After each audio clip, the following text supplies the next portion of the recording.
Merci beaucoup Charles, merci au Festival des Libertés à Bruxelles Laïque, au Théâtre National pour l'organisation de l'événement. Le pouvoir des mots, les mots du pouvoir. Très beau titre d'ailleurs, félicitations pour un très beau sujet. Comme on le sait, dans chaque contexte de lutte, de démarche critique, ça consiste à identifier le problème ou la domination, à comprendre cette tournure de déploiement sur notre vécu, sur nos conditions d'existence et sur nos corps aussi. D'abord, le pouvoir des mots. Les mots peuvent, et je pense qu'on sera quasi toutes et tous d'accord là-dessus ici, peuvent devenir hautement anxiogènes, toxiques, terrorisants. Ces mots qui composent les champs lexicaux qui sont de nature performative, c'est-à-dire qu'ils participent concrètement à la confection qu'on a du réel. Les mots ne sont pas seulement des outils descriptifs non biaisés de la réalité que nous vivons, mais ils ont une force de façonner nos grilles de lecture, de confectionner nos perceptions de nous-mêmes et des champs sociaux dans lesquels on évolue toutes et tous. Vu le contexte tel qu'il devient urgent aujourd'hui de nous réapproprier les mots, de pratiquer ce qu'ils ont appelé en préparant le débat la désobéissance sémantique et d'essayer d'explorer les pistes avec nos invités de ce soir. Mais juste à propos des invités, avant de commencer, j'ai vu sur l'événement Facebook qu'il y a eu des interpellations justes, légitimes à propos de la non-parité du panel. Je tenais quand même à en parler parce que c'est une question qui doit tenir à cœur à tout projet de considérer, entre guillemets, une critique de la société dans laquelle on vit. Tous les débats qui ont eu lieu dans la programmation du Festival de Liberté, il n'y en a pas un qui est exclusivement masculin, ce qu'on appelle all male panel. C'est pas suffisant, c'est vraiment pas suffisant.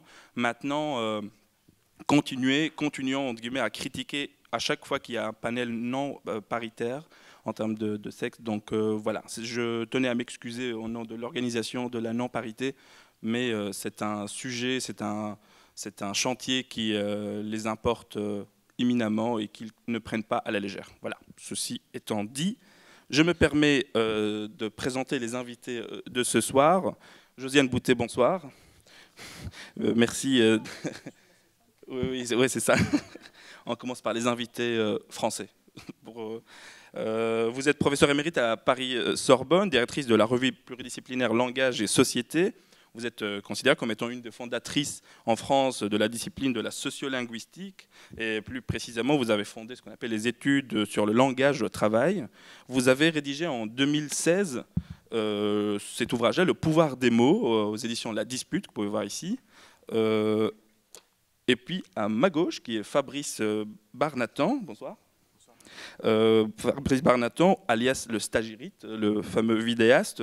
Vous animez la chaîne YouTube Le Stagirite, où vous analysez notamment de manière détendue les discours politico-médiatiques dans leur dimension dépolitisante. Vous avez auparavant aussi enseigné la philosophie au lycée. Olivier Starkit, bonsoir. Vous êtes philologue de l'Université de Liège. Vous coordonnez le service formation du syndicat CGSP, la Centrale Générale des Services Publics. Vous êtes aussi l'auteur de l'ouvrage Les mots qui puent, ici, aux éditions Le Cerisier, qui compile quelques 34 mots chroniqués mensuellement dans la Tribune, qui est en fait l'organe syndical. Voilà. Et pour finir, Renaud Mas, bonsoir.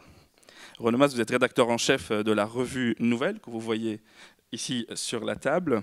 Professeur à l'Université de Saint-Louis, vous êtes et physicien et sociologue. Fin de la blague. Et vous enseignez en communication et en psychologie. Vous travaillez notamment sur le discours néolibéral, de son déploiement dans l'éducation, ainsi que les effets de catégorie dans le travail social, et plus précisément sur la stratégie discursive de l'extrême droite. Je vous explique un peu comment risque de se passer la soirée. Il y aura une première partie où les intervenants et intervenantes aborderont les questions pour lesquelles ils sont là, et puis dans la deuxième partie qui risquera de durer 1 heure, donc l'idée c'est vraiment de favoriser l'échange avec vous dans la deuxième heure de la rencontre. Vous pourrez prendre la parole et interpeller les intervenants et intervenantes, et pour installer un va-et-vient pour qu'on travaille ensemble, parce que c'est de ça dont il s'agit. Voilà. Sans trop tarder, je commence le tour de table en donnant la parole à Josiane Boutet.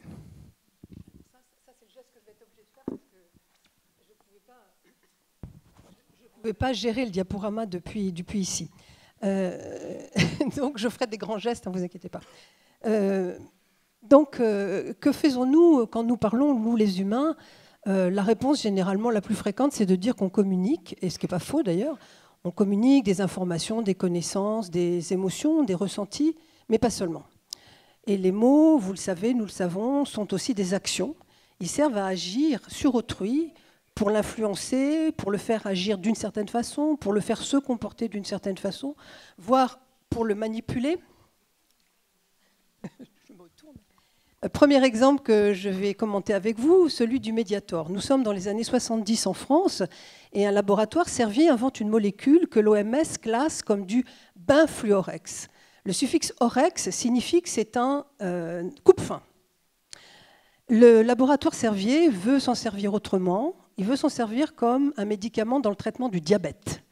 Donc je me suppose son service marketing va inventer un mot qui est, vous le voyez, Mediator, qui est un mot qui n'a plus aucun rapport avec la molécule d'origine et qui va faire un des plus gros scandales en France. On en est à beaucoup plus que 500 morts aujourd'hui dus au Mediator.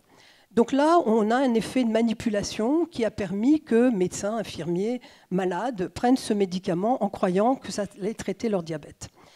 Le marketing, la publicité sont de puissants utilisateurs des techniques de la puissance des mots et du pouvoir des mots. Là, vous avez un exemple qui vient des années 1960 en France, avec un slogan qui a eu beaucoup de force. Quand les parents boivent, les enfants trinquent.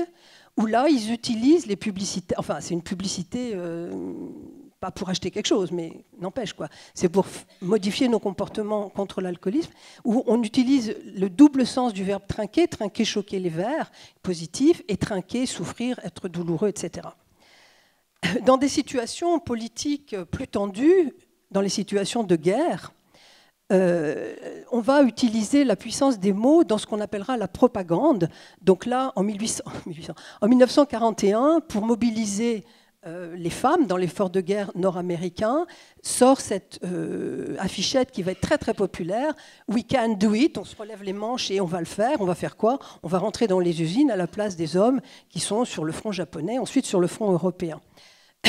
Cette propagande peut aller, bien sûr, à des niveaux plus extrêmes. Ici, ce sont deux exemples de la propagande pétainiste, où vous voyez ou vous ne voyez pas, je ne sais pas. Sur celle de gauche, Laissez-nous tranquilles, 1941, où deux jeunes hommes très beaux et très blonds se battent contre les francs-maçons, les juifs, De Gaulle et les mensonges. Donc ça, c'est le pétainisme. Le monde politique, de façon générale, utilise énormément cette puissance du langage. Quand ils ne savent pas le faire, ils se forment. Et en général, ils sont préalablement formés. Pardon. Ici, vous avez une photo de Martin Luther King en 1963, à la fin de la longue marche pour les droits civiques qui était partie du Sud et qui a remonté tous les États-Unis. Et il va parler à Washington devant la statue d'Abraham Lincoln. Et il va prononcer un discours célébrissime où par 7 fois il va dire « I have a dream », donc j'ai rêvé. Et il le répète 7 fois de suite. Et quand vous voyez, j'ai mis le lien vers YouTube, si vous allez regarder la vidéo, vous verrez que la foule, il y a 200, 300, 500 000 personnes sur le mile, on n'a jamais su combien, se met à bouger littéralement comme ça au rythme de cette litanie. Deuxième exemple d'homme politique, le général de Gaulle, ici c'est en 1967, il va prononcer là aussi un discours célébrissime. Il est au balcon de l'hôtel de ville à Montréal. Et en pleine époque indépendantiste du Québec, et il va prononcer un discours qui va se terminer de façon hallucinée par « Vive le Québec libre ». Vive le Québec libre! C'est un moment hallucinant, littéralement hallucinant. On a failli, on était à la limite des ruptures diplomatiques avec le Canada. De Gaulle était invité à Ottawa, il n'ira pas parce qu'on lui refusera de rencontrer le gouvernement fédéral.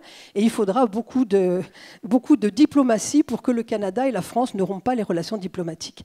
Alors jusqu'où peut aller cette force et ce pouvoir des mots ? On a deux exemples, un réel et un fictif. L'exemple réel, c'est Victor Klemperer, qui était un juif, un intellectuel juif de Dresde, et qui, dès 1933, à la prise du pouvoir d'Hitler, va consigner jour après jour ce qu'il appellerait la nazification de la langue allemande. Là, je n'ai pas le temps de vous donner des exemples. C'est compilé dans ce livre qui s'appelle La langue du Troisième Reich, la LTI, et où il montre comment, à la fois, le nazisme modifie les mots, les utilise d'une façon tout à fait neuve, et il dit « nazifie les esprits ». Donc c'est très fort, ça. L'autre exemple littéraire bien connu, c'est George Orwell. Alors lui, après la guerre, précisément, après, en 1949, qui publie la fiction 1984, où il invente une love langue, et c'est ça qui me paraît extrêmement important, enfin plus important que Big Brother, hein, honnêtement, parce qu'il crée dans son livre un ministère de la vérité, où il y a des centaines et des centaines de salariés qui éliminent depuis les archives du Moyen-Âge jusqu'à aujourd'hui, les mots qui ne doivent plus exister. Et il dit, quand on aura éliminé liberté, justice du vocabulaire, comment les générations suivantes pourront penser la liberté, la justice ou la démocratie? Alors, parce que les mots exercent une puissance et un pouvoir sur nous, ils sont aussi l'enjeu de lutte sociale. Et là, vous avez une petite affichette d'un truc qui s'appelle en France le Réseau Éducation sans frontières, qui est un collectif de bénévoles qui se bat pour la scolarisation des enfants de migrants et pour qu'ils ne soient pas expulsés avec leurs parents. Et ils avaient mis un truc qui est vraiment très clair sur la lutte contre les mots. Ils ont leurs mots, nous l'avons les nôtres. Alors, eux, ils sont en noir. Quand ils disent quota, nous, on dit régularisation. Quand ils disent arrestation, nous, on dit solidarité. Bon, c'est un petit peu plus long, mais c'est pas grave. Le format n'est pas très bon, là. Et où vous voyez qu'il y a une lutte que je reprendrai peut-être tout à l'heure, qu'avait faite très clairement Bertolt Brecht, hein, sur comment on doit lutter sur le sens des mots et se réapproprier le sens. Cette lutte sociale sur les mots peut aller jusqu'à... Ça va, on entend ? C'est parfait. D'accord. Non, parce que je n'ai pas de table pour mettre ma montre, je ne peux pas voir. J'ai fini là. Peut aller jusqu'à un jeu collectif avec les mots. Ça, c'est un petit autocollant collé sur le dos de quelqu'un. Cet autocollant a accompagné les manifs en France de 2005 à 2009, c'est beaucoup, hein, 4 ans. En plus, il y avait beaucoup de manifs à ce moment-là. 4 ans. Et l'autocollant, c'est rêve général avec un E. Alors évidemment, ça ne marche pas parce que si c'est un rêve, il n'y a pas de E à général. Donc en fait, cet autocollant laisse entendre deux choses. À la fois un rêve qui serait général et une grève, on ne met pas le G, qui serait général. Là, le manifestant avait tagué son propre autocollant pour faire apparaître ces deux sens. Et j'en terminerai avec ce pouvoir des mots qui peut arriver jusqu'à la poésie. Et nous allons rêver ensemble sur ce vers de Paul Éluard, « La terre est bleue comme une orange ». Merci beaucoup, Josiane Boutet. Je continue. Le premier tour de table. Stagirite, c'est à vous. Le fait de faire des économies en regroupant nos énergies, c'est quelque chose qui est très attendu, qui demande du courage. Et ce courage, le gouvernement l'a aujourd'hui et va mettre en place cette mutation administrative pour qu'un pays moderne comme la France voit ses institutions adaptées à la fois à la rapidité de l'action publique nécessaire, aux économies de la dépense publique. Et quand on se met tous ensemble, quand plusieurs territoires se regroupent pour mettre en place des politiques nouvelles, je pense à la mutation énergétique. Ouais. Bon, l'extrait continue et c'est de la même farine hein, pendant 3 minutes. Alors, moi je vais faire de ce petit exposé un lien entre ce qu'on appelle très communément, très couramment, la langue de bois et la langue de la propagande ou la langue de la manipulation. On va faire une distinction là-dessus. Mais avant de partir dans la politique et peut-être surtout la linguistique, il faut commencer par un peu de botanique pour comprendre la métaphore de la langue de bois. Alors figurez-vous qu'on appelle, je parle sous certaines autorités, on appelle lignification le processus par lequel la plante se transforme en bois. Les membranes de certaines cellules, sous l'action de la lignine, se rigidifient, conférant à l'ensemble une grande résistance. Et la plante verte très flexible devient bois. Bien. Alors, nous savons repérer intuitivement ce genre de discours où pullulent les expressions toutes faites et les formules figées. C'est la langue de celui qui ne répond pas, qui enfume, qui esquive une question gênante, en parlant pour ne rien dire. Mon gouvernement prendra toutes les mesures nécessaires. Je comprends votre légitime préoccupation. J'ai d'ailleurs personnellement insisté pour que les décisions qui s'imposent soient prises et dans les délais impartis. Cette parole nous berce et nous endort, ou nous sidère, ou encore nous consterne et nous indigne. C'est sans doute une source d'indifférence, de méfiance et surtout de rejet de la politique, le rejet de la politique des beaux parleurs. Le président Emmanuel Macron, il y a 2 jours sur Twitter, avait cette formule très forte et avec beaucoup de contenu. Tous les débats que nous avons eus depuis 1 an me confortent dans la conviction qu'il faut renforcer la zone euro. Et pourtant, alors cette langue de bois, je suis désolé de vous l'annoncer, mais en fait, elle n'existe pas.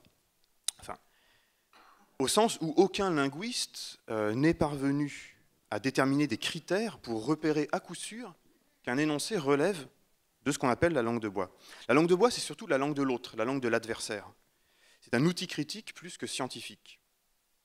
Donc la question qu'on peut se poser, c'est est-ce à dire que c'est une espèce d'horrible invention populiste pour dénigrer le personnel politique et son discours très intéressant?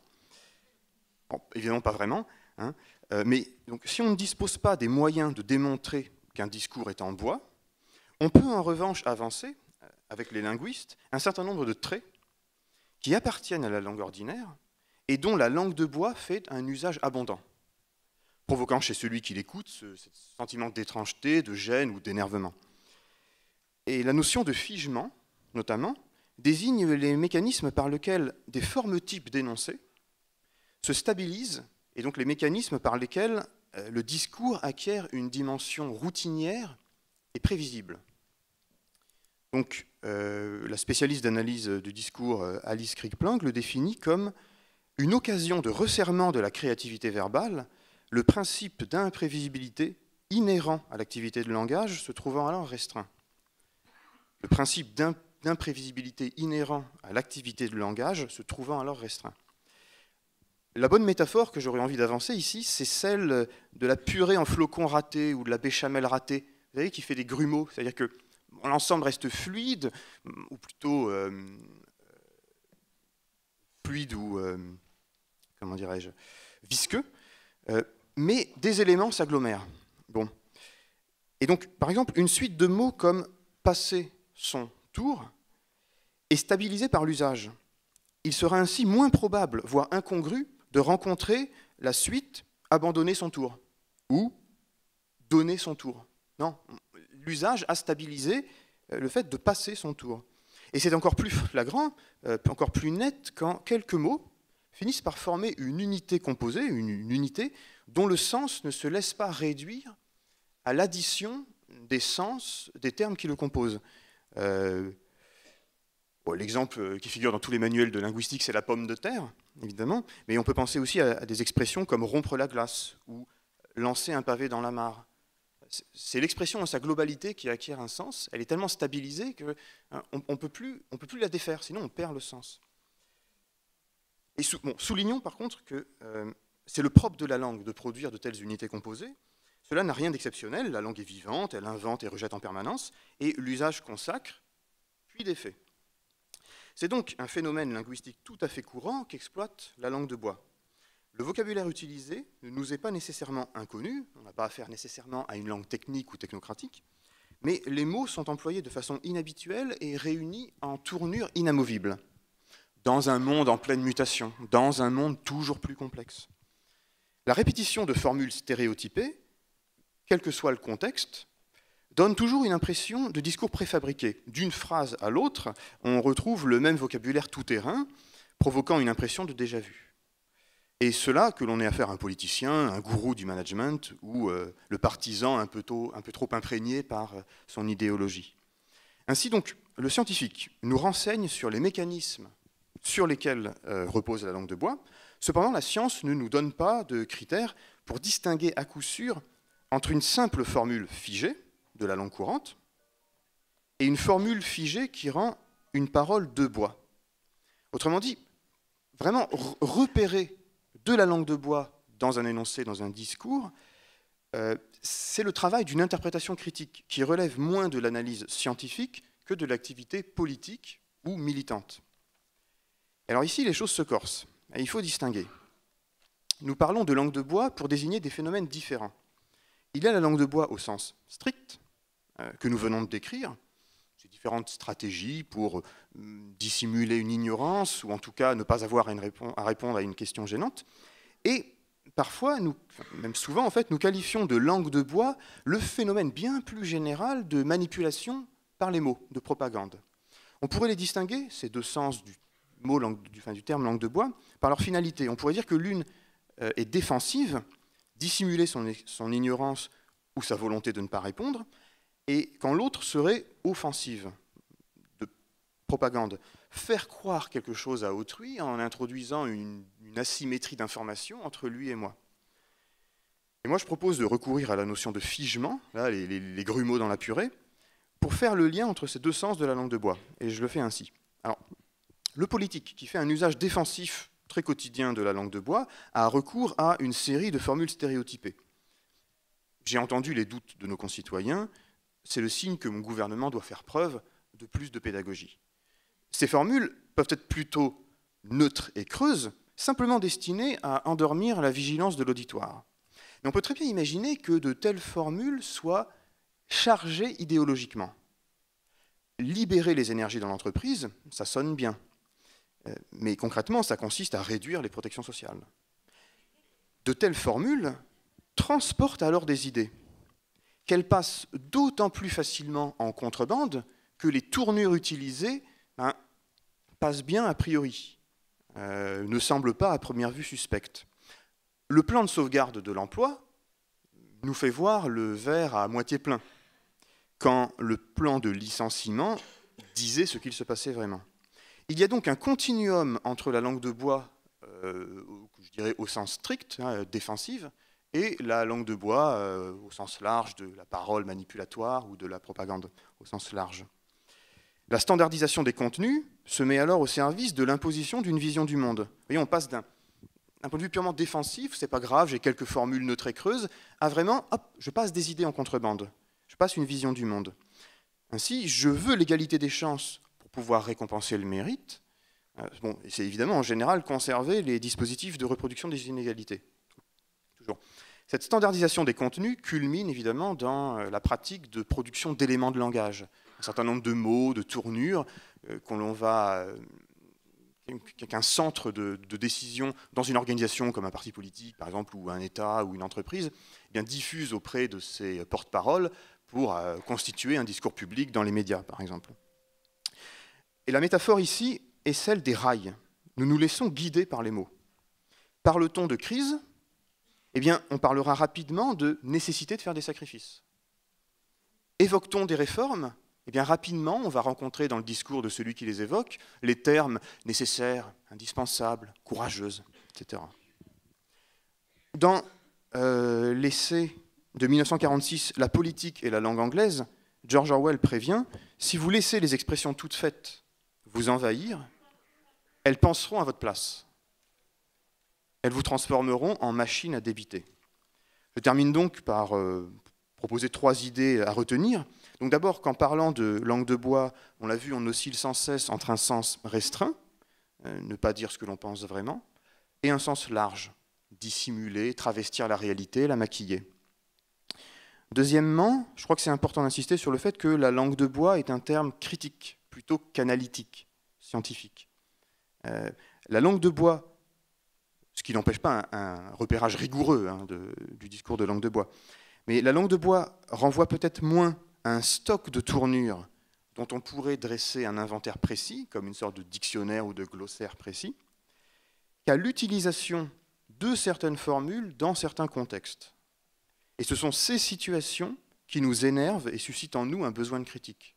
C'est-à-dire que la langue de bois, c'est moins des formules en tant que telles, en elles-mêmes, qu'un certain contexte d'utilisation, une certaine situation d'emploi. Et donc, troisièmement, ce contexte ou ces situations d'emploi, nous les saisissons en général comme des contextes de domination. On reproche à celui qui parle la langue de bois de s'immuniser contre toute critique, parce qu'on ne sait pas par quel bout prendre son discours, s'immuniser contre toute critique et imposer une vision du monde qu'on ne partage pas. Ces propos maquillent la réalité. C'est ce que le chercheur en sciences de la communication Dominique Volton nomme une situation d'incommunication.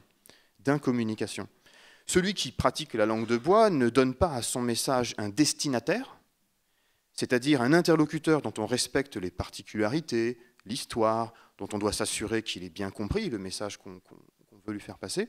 Donc, celui qui pratique la langue de bois ne s'adresse pas à un destinataire, mais un pur récepteur, un être passif, sur lequel on applique une technique de communication qui doit se contenter d'enregistrer l'information qu'on lui transmet sans pouvoir répliquer ou demander des éclaircissements.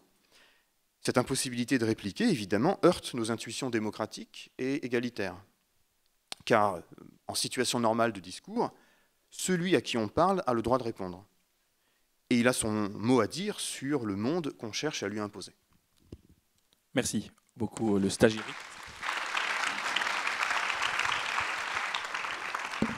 On continue rapidement le premier tour de table maintenant avec Renaud Mas. C'est à vous. L'autre exemple que tu prenais, si je peux juste apporter une précision, c'était l'Europe. Mais sur l'Europe, il y a un point de vue critique qui est développé dans la presse belge francophone, qui consiste à dire que l'Europe n'est pas assez sociale. Mais on passe complètement à côté des véritables carences, c'est pas une question d'opinion, c'est la réalité de la construction européenne actuelle et des motifs pour lesquels elle est contestée désormais dans la plupart, dans la quasi-totalité, en dehors de la France peut-être et de la Belgique francophone, parce que du côté flamand, on est beaucoup plus critique à l'égard de l'Europe, à savoir ce qu'on appelle le déficit démocratique, à savoir une espèce de dictature d'extrême gauche par l'intermédiaire des deux cours européennes, à savoir une politique de la migration dans laquelle aucun des peuples européens ne se reconnaît encore, à savoir la volonté d'intervenir de manière presque dictatoriale, en tout cas autoritaire, dans l'information, en empêchant un certain nombre d'opinions réputées populistes de s'exprimer. Ce n'est plus du tout en phase avec les aspirations des Européens. Voilà, effectivement, l'Europe n'est pas assez sociale, elle n'est pas assez fédérale non plus, selon la presse belge. Les exemples sont innombrables. Hein. La Russie, globalement, la presse belge francophone est anti-russe. Il n'y a personne qui essaie de donner un point de vue un peu différent, le point de vue russe. Le conflit syrien aussi, tous les problèmes viennent de Bachar el-Assad, qui est effectivement un criminel de guerre, mais les rebelles en face ne valent pas mieux. Or, il n'y a pas de renvoi dos à dos de ces criminels. Mais alors, le problème principal, à mon avis, en dehors de tous ces exemples qu'on vient de donner, c'est le traitement d'événements liés aux migrations. On a encore un exemple très récent avec ces problèmes dans le quartier de Peterbos à Anderlecht, avec des jeunes qui ont lancé, je reviens sur ce mot jeune, donc des jeunes qui ont lancé des pierres sur des journalistes ou d'autres. Eh bien, dans son ensemble, et il n'y a pas eu d'exception, hein, selon ce que j'en ai vu, la presse francophone a traité le problème sans mentionner une seule fois le mot migration, immigration ou d'origine immigrée. Or, pour comprendre la situation de violence dans ces quartiers, ou pour comprendre les émeutes urbaines qu'on a connues à Bruxelles il y a quelques mois, on ne peut pas les expliquer et les comprendre sans les relier à la problématique de l'immigration. Donc là, à mon avis, on est dans une véritable déformation, y compris des faits, puisque les faits ne sont pas compréhensibles si on ne le relie pas, on ne le relie pas à l'immigration. Mais je pense qu'il y a une forme de déni finalement de la réalité. Je me souviens que la Libre Belgique, pour ne pas la citer, a publié la carte blanche d'une ministre, je crois, bruxelloise, et qui est Bianca de Batz, et qui a fait tout un texte où elle parlait des jeunes. Point. Et donc il n'y avait aucune évocation de la problématique de l'immigration, aucune évocation de la problématique de la ghettoisation de fait par la volonté de certaines populations de quartiers à Bruxelles. Et donc il y a effectivement une forme de déni de la réalité. On en vient à ne pas pouvoir envisager. Et c'est d'autant plus frappant que nous vivons dans un pays dans lequel il suffit de passer la pseudo-frontière linguistique pour trouver une presse qui, elle, est parfaitement diverse. La presse flamande, il y a des organes de presse en Flandre comme le Morgen qui sont clairement à gauche, et d'autres comme l'Atselich qui sont clairement à droite. Je m'en réfère aussi à un secrétaire d'État fédéral bien connu, Theo Franken, qui n'a pas hésité, sur son compte Twitter en l'occurrence, à évoquer l'origine d'un certain nombre des jeunes, comme dit Bianca de Batz, qui étaient impliqués dans ces événements, ou d'ailleurs dans les émeutes qui ont... Voilà. Il me semblait intéressant de vous passer ce petit extrait d'un Muppet Show un peu raciste. De deux personnalités de la droite radicalisée en Belgique, parce qu'il y a toute une série d'effets dans leur discours qui me semblent intéressants de pointer. Alors, moi, je ne suis pas linguiste, je suis vaguement sociologue, et un un élément qui m'a intéressé dans mes travaux, ça a été de voir comment des éléments de discours, des références pouvaient passer d'un contexte à l'autre à un moment comme des espèces de mots-clés qui facilitent les réformes. Et je me suis posé la question de savoir voilà, comment est-ce que ces mots-clés arrivent à se charger de sens, à faire un effet dans le cadre de réformes institutionnelles, de réformes politiques. Alors, la première technique que j'ai identifiée, le premier mécanisme que j'ai identifié, en fait, c'est un mécanisme de recyclage sémantique. Alors, c'est un truc assez connu, les sociolinguistes utilisent pas mal ce type d'expression. C'est l'idée qu'on utilise finalement un vieux concept qui est désigné par un vieux mot, un mot ancien, et puis d'un coup, on va l'importer dans un nouveau concept en disant mais non, c'est l'ancien, on le garde, ne vous inquiétez pas, tout va bien, on fait la même chose. Sauf qu'en fait, on ne fait pas la même chose, on fait quelque chose de différent. Alors il y a un exemple évidemment que j'aime beaucoup, qui est l'exemple de l'excellence. Vous avez tous entendu parler un jour ou l'autre de la question de l'excellence. C'est amusant parce que dans les discours des promoteurs actuels de la notion d'excellence, vous avez systématiquement cette idée que finalement on revient à l'origine de l'école. Et ce n'est pas complètement faux. D'une certaine manière, si on va dans les grands textes d'histoire scolaire, si on va dans les grands discours des fondateurs de l'école républicaine en France au 19e, on voit qu'il y a la notion d'excellence. Alors la notion d'excellence scolaire, à l'époque, elle désigne quoi? Elle désigne l'idée que chaque individu va être amené au sein d'une classe à dépasser les autres. Et puis, ça prend une acception plus large qui est aussi, parce que excellence, ça vient de accélérer, c'est dépasser. Hein, donc, il y a cette idée de dépassement. Puis ça prend une acception plus large, qu'on va voir notamment chez Ferry, qui est l'idée qu'on va faire en sorte que les gens dépassent leur origine sociale. Alors, ce n'est pas un idéal égalitaire, je le précise tout de suite, hein, puisque si vous dépassez votre origine sociale, il faut bien qu'il y ait des gens qui restent coincés. Hein, c'est la notion d'ascenseur social qui veut tout dire. Hein, il y a des gens qui restent à la base et puis quelques-uns qui peuvent prendre l'ascenseur. Mais c'est un sens historique qui est particulier. Et aujourd'hui, en fait, quand on parle d'excellence, ce n'est pas vraiment de ça qu'on parle. On parle aussi d'une concurrence entre à l'intérieur de la classe, mais aussi entre les groupes, entre les différentes classes. On parle d'une concurrence entre les établissements scolaires, entre les professeurs. En fait, on parle d'un régime de concurrence généralisé qui a été voulu dans toute une théorie politique, dans toute une théorie économique, qui est la théorie néolibérale. Mais quand on interpelle un ministre autour de la notion d'excellence, il dit toujours, vous savez, l'excellence a toujours été là. Et de fait, si vous écoutez aujourd'hui les recteurs d'université, qui sont toujours des gens assez intéressants pour étudier les effets de pouvoir des mots, ils vous diront tous, oui, on fait l'excellence comme on l'a toujours fait. On n'a pas fondamentalement changé l'université, alors qu'en réalité, on la modifie en profondeur. Deuxième petit effet. Alors ici, là, dans l'extrait que je vous ai passé, le recyclage sémantique évident, c'est la question du pluralisme des médias. Alors, la notion de pluralisme est ici complètement dévoyée, puisque fondamentalement, on ne vous parle pas d'un pluralisme des médias, on vous parle en fait ici de la volonté d'avoir une parole précise d'extrême droite ou de droite radicalisée qui puisse s'exprimer et jouir d'un organe de presse dédié sans aucune contestation. Alors, deuxième effet, c'est quelque chose qui est très utile, qui est jouer sur les doubles acceptions. Alors, ça permet en fait d'utiliser un mot et de renvoyer à une autre signification que tout le monde connaît bien. Alors, c'est quelque chose qui revient énormément dans les petites phrases. Et justement, Alice Krieg-Planck, qu'on a cité tout à l'heure, a beaucoup étudié ces mécanismes de petites phrases. C'est assez fascinant, ces travaux là-dessus. Il y a un exemple récent que j'aime bien, c'est Jair Bolsonaro, candidat qu'on peut dire fasciste à la présidentielle brésilienne, qui ne se cache pas d'être fasciste au sens d'adhésion à un programme qui revient sur la question des mœurs, qui se réclame de l'héritage de la dictature brésilienne, etc., utilise de manière permanente l'expression, bon alors je ne vous le fais pas en portugais parce que mon portugais est dégueulasse, lutte contre la corruption.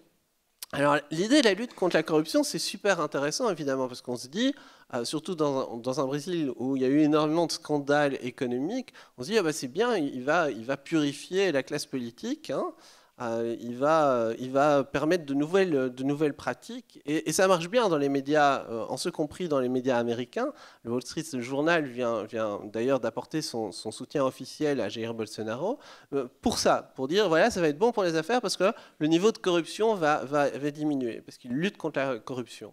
Ce qui est fascinant, c'est qu'en fait, à bien l'écouter, Jair Bolsonaro dit oui, je vais lutter contre la corruption, mais pas dans le sens de la corruption politique ou de la corruption économique. Il dit en fait de la corruption morale.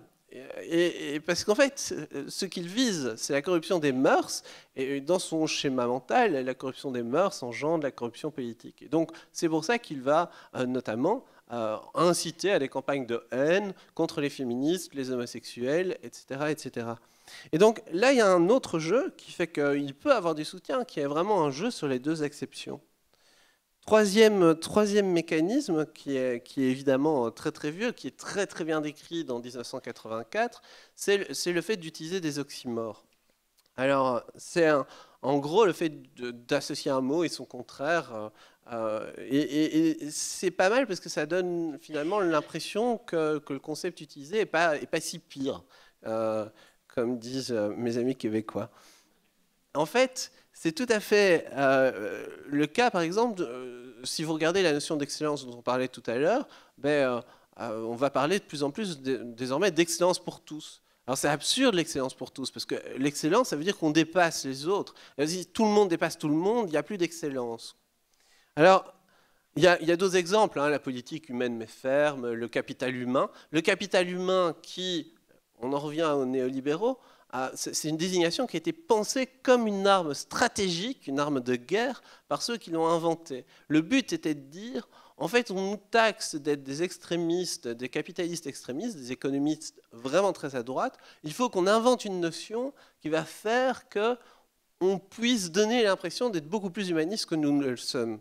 Il y a un article excellent dans le dernier numéro de l'AVA, hein, qui est un peu la troisième revue qui manque ici, qui fait la généalogie du capital humain. Je vous invite vraiment, vraiment à lire cet article. Autre exemple qu'on a dans le petit extrait que j'ai passé, la ghettoisation de fait. Alors la ghettoisation de fait, c'est quelque chose qu'on entend de plus en plus dans les discours de la droite du MR, mais de manière générale, on l'entend même dans la bouche aujourd'hui de certains responsables CDH.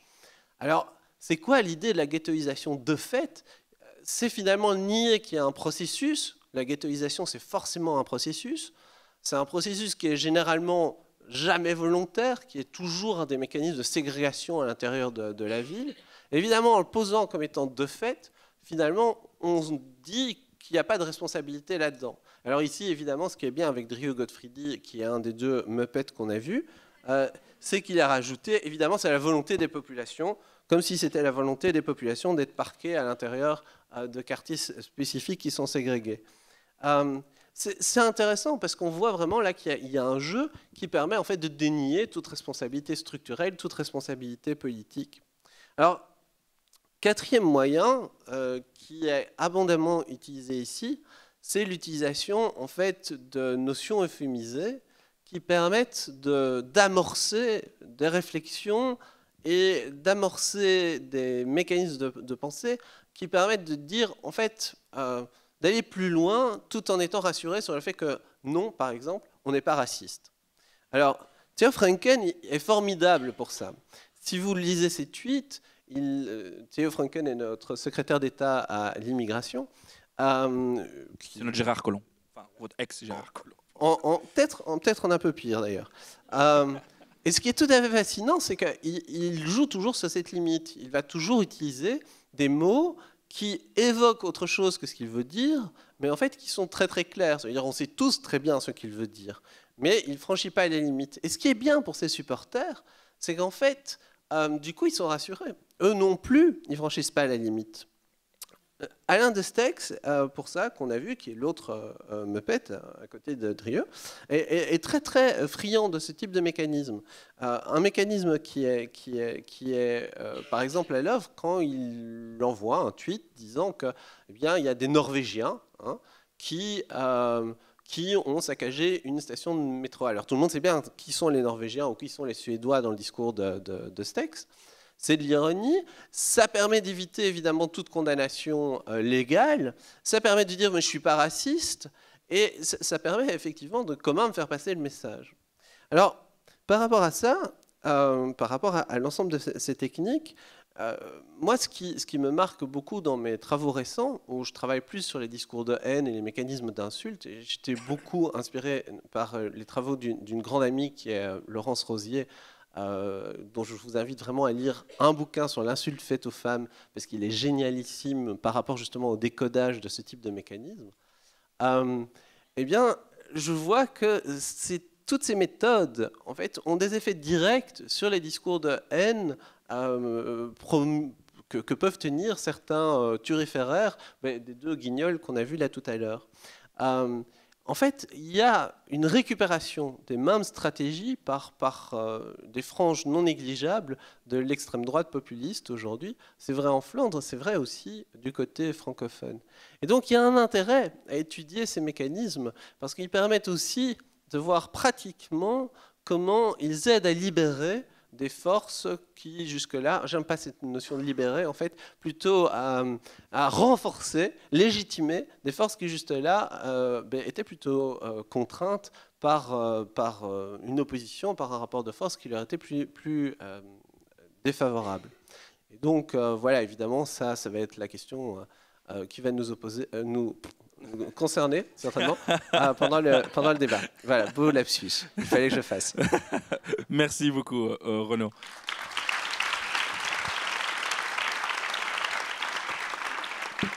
Et pour terminer le premier tour de table, Olivier Starky, c'est à vous. Tout le monde, je fais mon petit signe. Alors, ce comité de 9 langues? Il fait des heures supplémentaires. Quelle belle chose que la destruction des mots. Pas vu la 10e édition du dictionnaire Smith? Épaisse comme ça. La 11e sera encore moins épaisse. Oui, au fond, la révolution sera vraiment terminée. Donc voilà, un petit hommage à George Orwell. Il a déjà été cité plusieurs fois.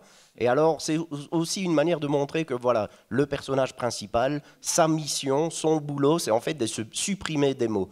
Et le postulat, c'est de dire, par l'appauvrissement du vocabulaire, à partir du moment où on ne dispose plus de mots pour s'opposer à un adversaire, eh bien, on ne sait plus s'y opposer du tout.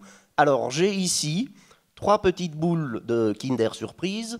À un moment, j'ai songé à en avoir 250, mais ce n'est pas jouable. Donc, j'en ai 3 pour nos invités.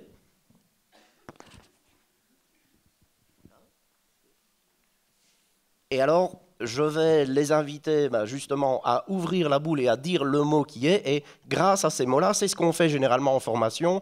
On va un peu plus loin dans l'analyse des procédés et des mécanismes qui sont mis en place par les mots du pouvoir. Donc, je vais dérouler. Ah! J'ai des fois triché, j'ai mis des fois 2 mots. Voilà.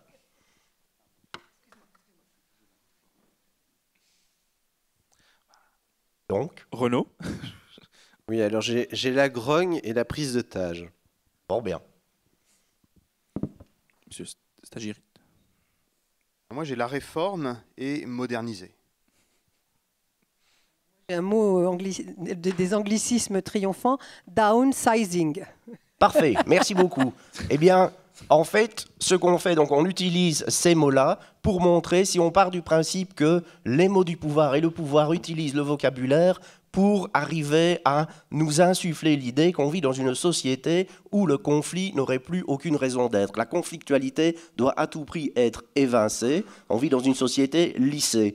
Et une bonne manière de forcer cette vision de la société, c'est le recours aux euphémismes. Renaud en a parlé, et il a cité quelques exemples, et ici, il est évident que, je dis souvent, le terme réforme, si j'ai en face de moi des personnes qui ont moins de 40 ans, eh bien ces personnes-là ne savent pas que le mot a eu un jour un sens positif, à savoir donner une autre forme. Parce que, bien évidemment, dans le discours politique, lorsqu'on dit qu'on va procéder à une réforme des retraites, Ça veut surtout dire qu'on va diminuer les retraites, on va les démanteler. La même chose avec le terme modernisé que j'avais choisi.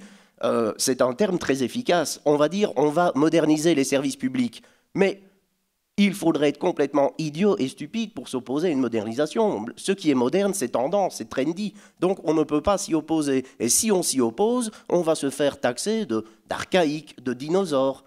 Les syndicats sont souvent mis dans cette posture par ailleurs. Et il y a beaucoup d'autres euphémismes, bien sûr, qui sont utilisés. Ainsi, et ça me permet de faire le lien avec l'anglicisme, c'est un patron qui en soi ne se présentera jamais comme tel. Il veut dire je suis un employeur, je suis une force vive, mais un patron ne va pas dire je vais licencier 40 travailleurs. Non, il va d'abord, dans un premier temps, on a parlé, on va restructurer. Mais évidemment, dans le discours syndical, les syndicalistes à un moment, et les citoyens aussi par ailleurs, ne sont pas dupes. Et ils entendent bien que derrière le terme restructuré, c'est quand même une idée de licenciement qui plane. Alors, que se passe-t-il? Eh bien, à ce moment-là, on va recourir à d'autres termes. On va dire, on va concevoir un plan d'optimisation de l'entreprise. Idem, c'est la même chose, où on va envisager de fluidifier l'entreprise. Et si tout ça ne suffit pas, on peut aussi essayer de procéder à un enfumage par le biais au recours à un anglicisme. Ainsi, downsizing, c'est un bon exemple, parce que je dis downsizing, je reste paf, je suis ébahi. Sauf que si je réfléchis et je traduis, down, c'est vers le bas, c'est diminuer, sizing, c'est la taille. Je vais procéder à une réduction de taille de l'entreprise. Donc, bingo, c'est le licenciement. Donc ça, c'est le premier volet. On pourrait bien évidemment citer de nombreux autres exemples de recours à l'euphémisme. Moi, j'habite tout près de Vothem. Il y a un centre fermé pour illégaux. Mais il faut savoir que dans notre pays, Franken, il n'expulse pas, il éloigne. Ou alors on raccompagne. Donc l'euphémisme brille dans ce cadre-là. Mais si, malgré tout, il reste des personnes qui ne sont pas convaincues par cette vision de la société, qui viennent encore avec des gros mots comme rapport de force, eh bien, ces personnes-là doivent à tout prix être disqualifiées. Et là, ce sont les autres exemples. Donc j'avais grogne et prise d'otage. Eh bien, arrêtons-nous un quart de seconde là-dessus. Un mouvement social a lieu, on va dire à la radio, on dit tiens, un mouvement de grogne s'est emparé. Je m'arrête un quart de seconde, je réfléchis, je sors le dictionnaire, et je vois que la grogne, c'est le bruit que font certains animaux. Donc on réduit des revendications légitimes à de l'animalité, à du bruit. Bon, et alors la prise d'otage, ben là, vous allez voir où je veux en venir, bien évidemment. Imaginons, je suis une personne qui vit en Belgique, qui ne sait pas qu'il y a eu une grève préavisée de longue date, et qui va devant les portes, ou qui veut se rendre sur les quais d'une gare. Pas de chance, dans le cas où la grève fonctionne à merveille, eh bien, les portes sont fermées et pas un train de circule. Eh bien, on va avoir droit à un micro-trottoir où on dit « Oui, je suis pris en otage ». Et alors, la prise d'otage, lorsqu'on dit cela, la personne, je pense à Ingrid Betancourt, je pense à Florence Aubenas, pourrait parler aisément et dire « ça, c'est une prise d'otage ». Ou les journalistes qui couvrent des guerres et qui doivent moisir et croupir dans une cave, c'est une prise d'otage. La personne qui, malencontreusement, attend sur le quai de la gare ou un arrêt de bus n'est pas prise en otage. Il y a un désagrément, ça c'est clair et c'est évident. Et dans le domaine politique, toutes les personnes qui sortent du cadre de cette pensée unique, eh bien, il faut aussi les disqualifier. Et la meilleure manière de les disqualifier, c'est de leur jeter des boules puantes ou une sorte de bâton merdeux, par exemple, en plein débat, on va les taxer de populistes.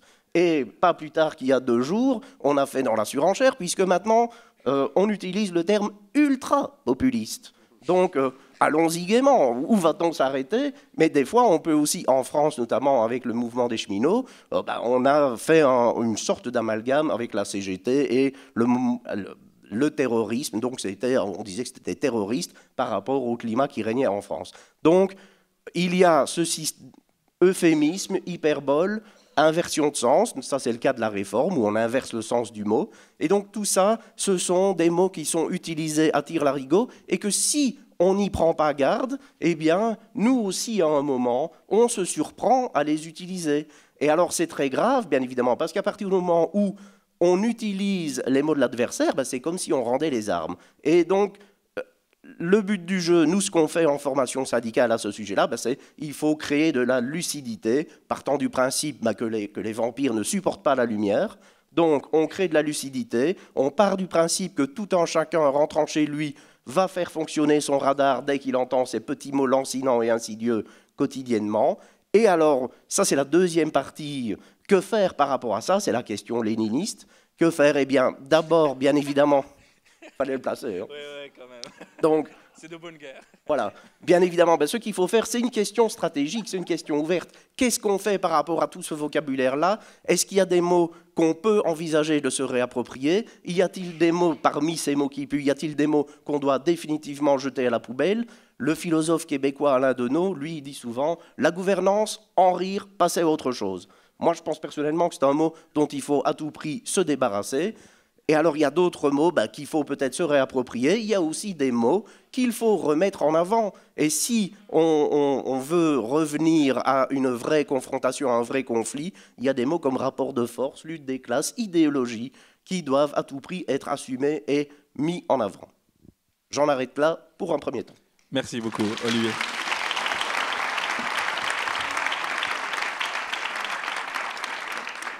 Merci à vous quatre pour le premier tour. Le constat étant posé, les savoirs ne servent à rien s'ils ne sont pas propositionnels. Du coup, je repars avec, maintenant, quand c'est, entre guillemets, ce qui ne va pas. Renaud, en termes de propositions, entre guillemets, pour contrer le constat que tu as fait, est-ce que là, pour le coup, il y a des tentatives à investir? Alors, je pense que... il y a quelque chose de très dangereux dans le statut académique pontifiant, c'est de vouloir donner des réponses sur comment changer le monde, alors que fondamentalement, on a tendance à plutôt s'en couper assez fréquemment. Donc, moi, je pense que les réponses et les stratégies doivent être développées dans le cadre de réflexion collective et d'un travail très concret là où les défis se posent. Je pense que les questions de vocabulaire sont souvent secondaires par rapport à la question beaucoup plus principale qui est la question du rapport de force.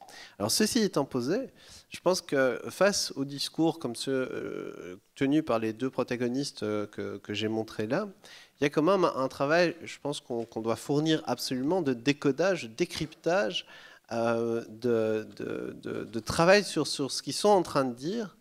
Et la grande difficulté qu'on a à ce niveau-là, c'est qu'il y a peu d'espace où on peut pouvoir leur répondre de manière exhaustive. Parce qu'en fait, rien qu'une expression comme le pluralisme des médias, réussir à la recontextualiser, réussir à dire quand elle a été introduite, par qui, pourquoi, montrer de quelle manière elle est ici dévoyée, rien que cet exercice-là, en fait, c'est un travail de plusieurs minutes minimales, si on veut vraiment pouvoir le faire correctement.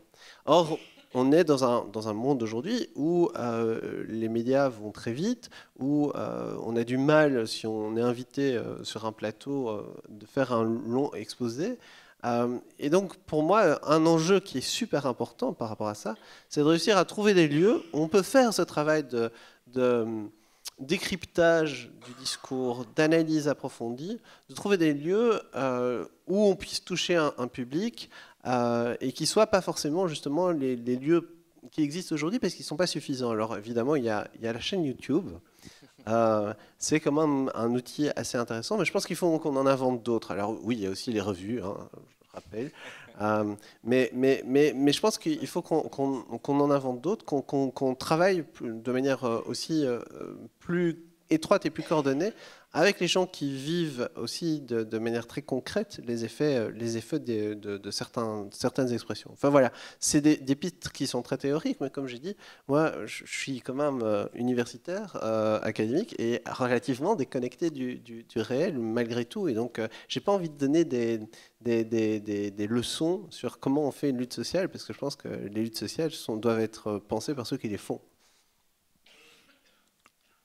Fabrice. Ouais, je vais enchaîner sur question. Je vais enchaîner sur cette idée-là également. On ne va pas, comme ça, ici, tout de suite, inventer de toutes pièces comment faire, en fait. Et je pense que cette idée de descendre du théorique vers le pratique, c'est assez intéressant. Et surtout, j'aime bien l'idée d'avancer l'idée qu'il y a une lutte pour le langage et dans les mots. Je crois que c'est important. Donc moi, ce que je propose, c'est juste ici de donner à propos de la langue de bois, deux pistes, ou plutôt deux écueils, à mon avis, qu'il faut éviter, préalablement à toute formulation de solutions concrètes. Le premier problème, c'est celui que tu viens de formuler, c'est-à-dire que c'est peut-être pas le plus intuitif, notamment dans peut-être nos milieux militants, ou en tout cas politisés ou engagés, c'est qu'il s'agirait de raisonner moins à propos de la langue de bois ou de la langue du pouvoir en général, des langues de manipulation. Il s'agirait peut-être moins de raisonner en termes de vérité et de mensonge qu'en termes de lutte dans le langage ou pour le langage. Et lutter contre la langue du pouvoir consiste peut-être moins dans ce cas-là à s'entraîner à l'autodéfense intellectuelle, bien que je pense que ce soit absolument nécessaire, par exemple en regardant ma chaîne YouTube, ou en regardant des tas de choses qui se font déjà sur Internet. Je pense qu'on peut quand même s'imprégner d'une manière de pratiquer, d'une manière de s'attaquer aux mots, mais tout cela ne reste que défensif. Et donc je pense qu'il s'agit moins d'organiser une autodéfense qu'à chercher à imposer nos mots dans un mouvement offensif. En fait, les produire et les faire circuler. Ce qui pose évidemment la question de la position sociale du locuteur, de la position sociale, de sa capacité à donner de la force à ces mots et de pouvoir les faire circuler dans l'espace public. Donc ça suppose évidemment soit d'avoir une force collective pour peser dans le rapport de force, soit évidemment d'investir des positions importantes de type je sais pas quoi, journalisme, influenceur sur le net ou que sais-je encore. Voilà. Parce que ceux qui sont en face, en quelque sorte, pour autant qu'ils élaborent des stratégies, leur stratégie, c'est peut-être moins de se demander alors quelle nouvelle invention sémantique on va bien pouvoir faire pour les rouler dans la farine. C'est plutôt, enfin, comment dire, le fait qu'ils aient de la force, c'est moins parce qu'ils ont trouvé une superbe invention sémantique que parce qu'ils occupent des positions qui les mettent en capacité de faire circuler ces inventions. Je vous donne un exemple, par exemple. Si vous réfléchissez à la notion au terme de sans-papier, on voit là que la gauche est parvenue à faire circuler dans l'espace public un terme qui n'est pas vraiment la victoire, qui ne représente pas la victoire de la vérité sur l'erreur ou le mensonge. Mais c'est en fait le résultat d'une lutte au plan des mots pour promouvoir une vision humaniste et internationaliste de la circulation des personnes. Et donc le terme sans-papier n'est ni plus vrai ni plus faux que la catégorie administrative, au clandestin c'est le terme ordinaire, mais la catégorie juridique administrative, c'est un étranger en situation irrégulière. Et donc cette catégorie administrative elle-même n'est ni plus... on aurait peut-être tendance à dire, bon, c'est la catégorie juridique qui doit primer, parce que c'est la plus importante, c'est la plus proche de la réalité. Non, en fait, elle est ni plus vraie ni plus fausse que la notion de sans-papier. Mais c'est tout simplement, c'est pas la vérité qui affronte l'erreur ou le mensonge qui affronte la réalité, c'est en fait deux visions du monde portées, transportées par les mots. Et donc là, on voit que on a réussi un petit coup, parce que je pense que beaucoup de gens, y compris plutôt des adversaires de ces mouvements internationalistes ou humanistes, utilisent la notion de sans-papier, et sans s'apercevoir que, en fait, c'est nous qui les avons roulés dans la farine sur ce coup-là, au sens où, bon, on peut soutenir que, en effet, imposer nos mots à l'adversaire, c'est déjà un premier pas vers une victoire. Alors bon, vous voyez qu'il ne suffit pas de faire circuler la notion de sans-papier pour se débarrasser du problème. Et actuellement, on est plutôt en train de reperdre du terrain sur ce point-là. Mais je voulais juste vous donner un exemple de victoire partielle, en tout cas de victoire sémantique partielle, et surtout qui nous permet de dire que ce n'est pas la vérité contre l'erreur, c'est des visions du monde qui s'affrontent. Et puis peut-être un deuxième point, je pense qu'il me semble un écueil à éviter, c'est à propos de la langue de bois, cette fois-ci en particulier, c'est de se dire que c'est peut-être une pratique consubstantielle à l'activité politique. Et il ne faut pas rêver d'une langue neutre complètement dépouillé d'artifices rhétoriques ou je ne sais quoi, et il suffirait que des gens honnêtes, qui ne soient pas méchants, arrivent au pouvoir, et donc ils parleraient la langue de la vérité, et tout irait bien, il n'y aurait plus de rhétorique, il n'y aurait que de la belle argumentation. J'y crois pas du tout. Parce qu'en fait, si on réfléchit à l'activité politique, représenter des intérêts non entièrement conciliables, être sans cesse dans l'ambiguïté entre parler en son nom propre ou parler au nom du groupe qu'on représente, et puis s'adresser à un auditoire très large qui n'a pas les mêmes attentes et les mêmes désirs, eh bien, implique que l'homme politique ou l'homme de pouvoir ou le porte-parole soit toujours en train de marcher sur des œufs. Et donc, il doit ménager toutes les susceptibilités, et pour des tas de raisons, il doit user d'une langue diplomatique qui a à voir avec quelque chose comme la langue de bois. Je pense qu'on peut peut-être diminuer le niveau d'intensité, si vous voulez, de langue de boisisation du vocabulaire politique. Mais là encore, de même qu'il ne fallait pas raisonner en termes de vérité ou de réalité qu'on opposerait à l'erreur et au mensonge politicien, là c'est pareil, il ne faut pas rêver d'une sorte de discours ou de langue originelle, primitive, dépouillée d'absolument tout artifice rhétorique, que des gens qui seraient de bons politiciens, qui arriveraient au pouvoir, parleraient. Josiane Boutet, pour le deuxième tour, s'il vous plaît. Oui, comment dire ? Moi, je pense que ça a été dit rapidement, hein, mais je voudrais revenir là-dessus. Je pense que les luttes sur les mots, et Dieu sait si je me bats là-dessus depuis des années, mais les luttes sur les mots sont jamais indépendantes en fait des luttes sociales qui les portent ou qui ne les portent pas. Et je donnerai deux exemples là où on voit qu'on a perdu, le mouvement social a perdu. C'est en France la disparition progressive de l'expression cotisation sociale en faveur de l'expression charge sociale. Donc cotisation sociale est née en 1947 lors de la création de la sécurité sociale en France, 46-47, et renvoyait à l'idée de solidarité. D'ailleurs, c'est le modèle de retraite qui est en train, par la répartition par points, d'être là aussi attaqué. Ça voulait dire qu'aujourd'hui, enfin plus exactement les jeunes, là, vous cotisez pour les gens qui sont en ce moment à la retraite. Donc on cotise, on a un système de solidarité. Les charges, qui depuis plus de 20 ans ont remplacé cette expression, signalent au contraire, d'ailleurs on dit les charges pèsent. Évidemment, on ne va pas dire les charges sont solidaires, c'est pas possible. Hein. Or là, c'est vraiment, et bon, moi je fais beaucoup de formations dans les partis politiques et les syndicats, et c'est vraiment un symptôme extraordinaire du fait que le mouvement syndical, en tout cas en France, est dans un état épouvantable, puisqu'on trouve y compris charge sociale dans des textes syndicaux. A contrario, pour montrer le lien entre les mots et les mouvements sociaux, je prendrai l'exemple en France depuis un an de l'écriture inclusive.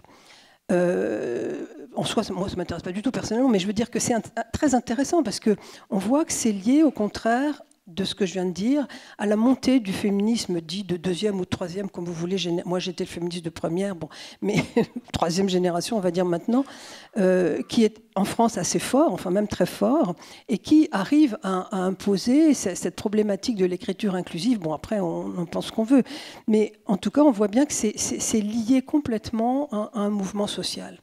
Donc je ne crois pas que les choses se fassent ni par les médias, même s'ils ont leur rôle, mais ça se fait vraiment à l'intérieur et avec la force ou la non-force des mouvements sociaux à un moment donné. Par contre, moi, ce qui me reste, et un peu comme toi, hein, très fortement sur le cœur, c'est la disparition, on n'en a pas tellement parlé, des mots. Pas seulement les mots qui changent de sens, pas seulement tout ce qu'on veut, mais il y a des mots qui disparaissent. Et par exemple, alors on en a parlé, hein, rapport social, lutte, classe sociale, ça a complètement disparu. Quand on dit ça, on est vraiment des brontosaures. Hein. Mais il y a un autre mot qui a disparu en France et que je trouve hallucinant, c'est ouvrier. En France, il y a à peu près 8 millions d'ouvriers sur 24 millions de salariés. Ça fait un tiers. Hein. Et il y a à peu près autant d'employés qui, pour beaucoup d'entre eux, ont en fait des conditions de taylorisme, hein, c'est-à-dire ils travaillent sous contrôle de temps, donc une bonne partie sont en fait des ouvriers. Ce qui veut dire qu'on a certainement la moitié de la population en France, des salariés, 12 millions et plus, qui sont en fait dans des conditions d'ouvriers. Vous entendez encore le mot ouvrier, on ne l'entend plus. Hein. On va parler des salariés, on va parler des techniciens, on va parler de ce qu'on veut. Ce n'est pas que de l'euphémisation, c'est bien au-delà de l'euphémisation. C'est véritablement de la novlangue, hein. C'est-à-dire quand tu fais disparaître un mot, tu fais disparaître la pensée de ce mot. Donc tu fais disparaître qu'on puisse penser en France qu'il y a des ouvriers. Moi, je faisais toujours des cours en disant combien il y a d'ouvriers en France. En général, on me répondait 1 million, 2 millions. Jamais au-delà de 2. Hein. Jamais c'était vraiment des gens en phase de disparition, comme les espèces menacées. Voilà, c'est une espèce menacée. C'est pas vrai. C'est absolument pas vrai. Donc voilà, je pense que je sais pas sous quelle forme on peut se battre, mais en tout cas, je pense qu'il faut se battre aussi sur les lieux où il y a des mots qui disparaissent. Alors il y a des gens derrière. Hein, c'est pas que des mots. Merci.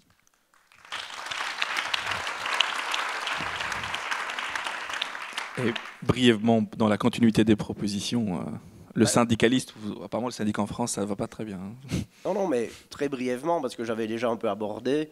Donc, en effet, à un moment, on peut se poser la question de la désobéissance sémantique. C'était dans le thème, c'est-à-dire il y a des mots que dans nos milieux, là où on a encore une certaine force de frappe, on doit, en concertation tous ensemble, évidemment, décider, certains mots n'ont plus de raison d'être, ne doivent plus être utilisés dans nos milieux. Je prends un autre exemple, hein, les partenaires sociaux. Je suis désolé, des partenaires, ce sont des personnes qui ont des intérêts communs.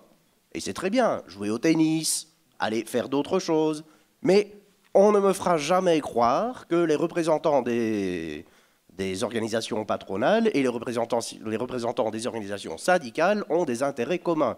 Ils se mettent autour de la table, certes, et c'est très bien, pour débattre et pour arriver, mais ils représentent des intérêts divergents.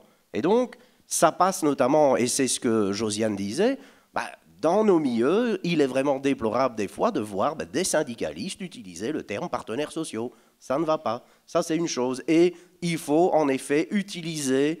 que ça soit la chaîne YouTube, mais il faut utiliser ce qui est à notre disposition et les canaux alternatifs pour diffuser notre manière de parler, nos mots, et donc pour pouvoir en effet imposer notre vocabulaire par rapport à celui qu'on essaye de nous imposer. Parce que, je le dis toujours en boutade, mais la reconquête idéologique, en fait, passera par une reconquête lexicale, elle passera par la reconquête des mots. Et il faut réfléchir à par tous les moyens nécessaires, essayer d'imposer ces mots-là. Et ça passe notamment, on pourrait des fois faire preuve d'un peu plus de discipline aussi dans nos milieux. C'est-à-dire, si on est d'accord sur l'utilisation et essayer d'imposer un mot dans l'espace public, eh bien, on peut essayer d'être présent le plus possible et simultanément avec le même type de vocabulaire, la même communication, pour essayer de peser un peu plus.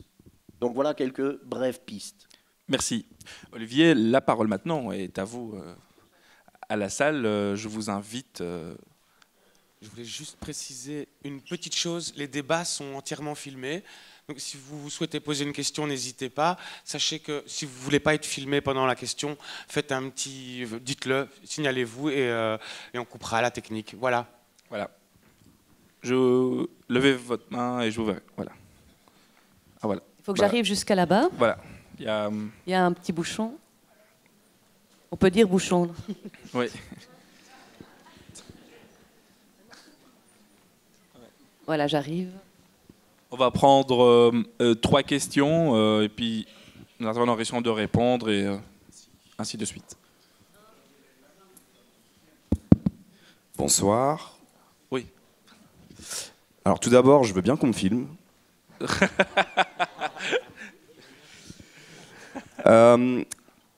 Dans un de ses livres, le savant américain Buckminster Fuller explique qu'à une époque de sa vie, il est devenu très suspicieux des mots. Donc il raconte que pendant 2 ans, en fait, il a arrêté de parler. J'aurais aimé savoir si dans les membres du panel, vous avez eu des épisodes similaires, ou à défaut de vous être apposé ce genre de mutisme, si vous avez récemment remis en cause des mots que vous utilisez. Des mots ou expressions d'ailleurs. Je vous remercie. Merci. D'autres questions? Il y a Orvi. Ouais. Oui. Ouais. Une madame d'abord. Oui.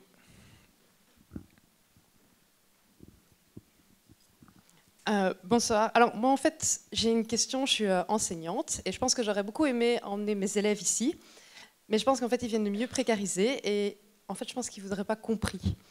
Et qu'il y a beaucoup de choses et des termes que vous utilisez, des manières dont vous exprimez, un lexique que vous utilisez qu'ils ne comprennent pas. Et que ce n'est pas une volonté et un manque d'intelligence, mais c'est parfois des milieux sociaux différents.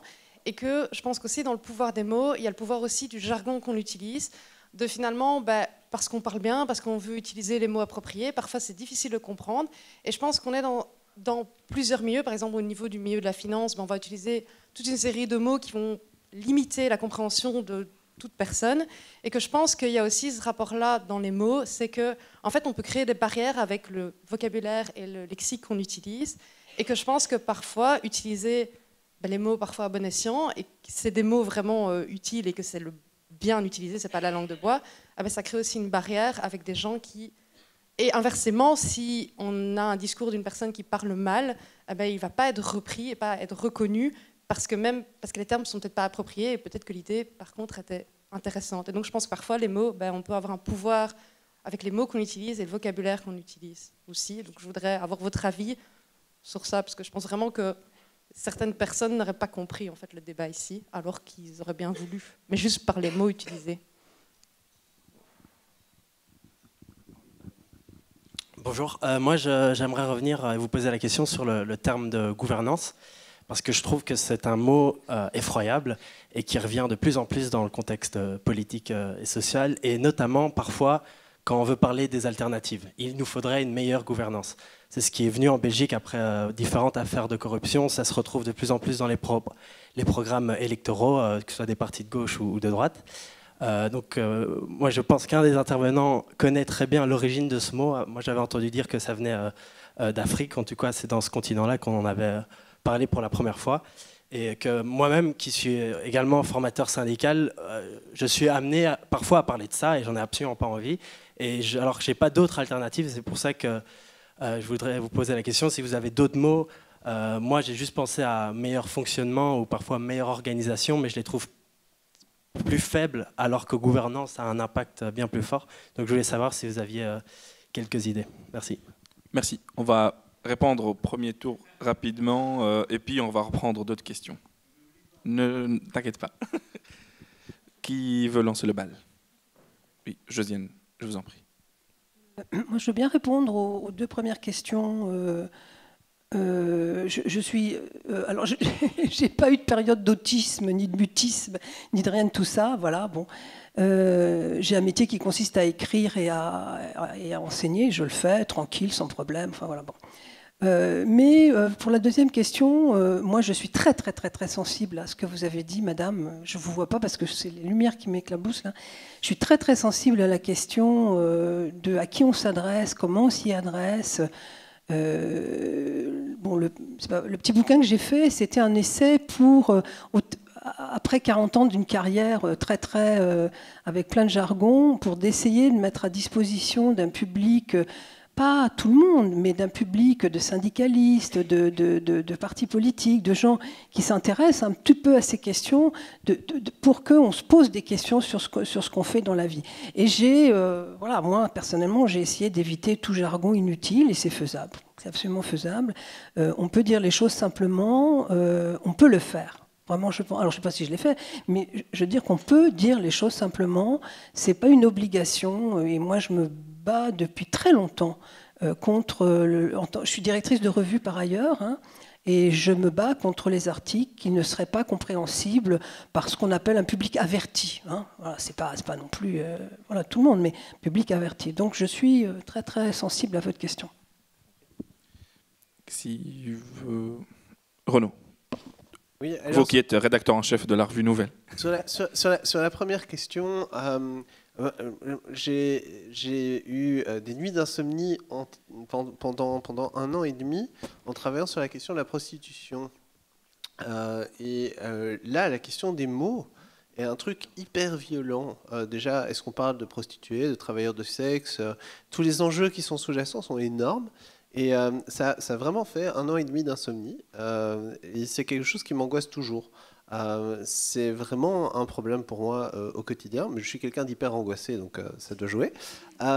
Et donc oui, il y a des moments où vraiment, il y a des moments où je ne sais pas. Alors heureusement, une piste de réponse, c'est justement de sortir de l'enfermement et d'en causer. D'en causer avec des collègues. Moi, j'ai tendance à fonctionner très fort en collectif et d'en causer aussi avec les principaux intéressés.